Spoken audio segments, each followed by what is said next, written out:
بسم الله الرحمن الرحيم رمضان مبارك شعبك الصوماليات ملك استاد جوجتان دلك غدهيسا iyo dibadiisa dawladda Soomaaliya iyo midowga Afrika waxay horaantii toddobaadkan ka wada hadleen sidii midowga Afrika kaalin wax ku wada uga qaadan lahaa sidii ay Soomaaliya uga qabsoomi lahayd doorasho qof iyo cod ah oo si xor iyo xalaal ah uga qabsoonta ayna u dheeyeen dhammaan dhinacyada siyaasadda Soomaaliya dawladda Soomaaliya waxa ay sidii lagu ballamayba ka filaysaa midowga Afrika taageero gacan ka geysan karta sidii ay u dhici lahayd doorasho shacabku doortaan wakiiladooda si waafaqsan dastuurka dalka dawladda Soomaaliya waxay ka digaysaa xogaha xasaasiga ee hordhaca ah oo xaqiijinaya in dawladaha Kenya iyo Djibouti ka dhaxwadaan oo la diblomaasiyadeed oo ay xubnaha guddiga amniga iyo nabadda Afrika kaga dhaadhicinayaan soo jeedin qodobo ay doonayaan in lagu daro war qoraalka ama communique-ga oo la doonayo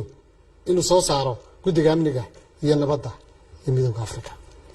sidaa darteed dawladda Soomaaliya waxay ka digaysaa wax kasta oo taabanaya gobonimada iyo madax bannaanida siyaasadeed ee Jamhuuriyadda Federaalka Soomaaliya waxayna ka soo horjeedaa dawladdu in dawladda xubnaha ka guddida oo ay Soomaaliya kala dhaxayso xurguf siyaasadeed ay guddida amniga iyo nabadda ee midowga Afrika u adeegsadaan ku xadgudubka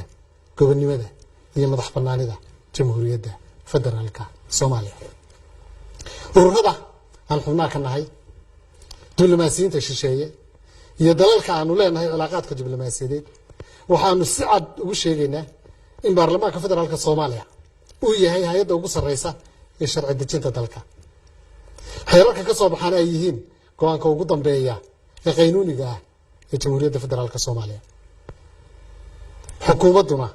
ay tahay hay'adda fulisa xeerarkaas dastuuriga ah dawladda Soomaaliya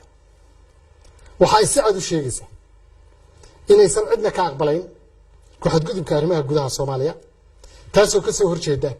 xeerkii iyo sharciyaddii lagu aasaasay ururka midowga African Union oo ay Soomaaliya qayb ku lahayd asaaskiisii iyo taabagelintiisii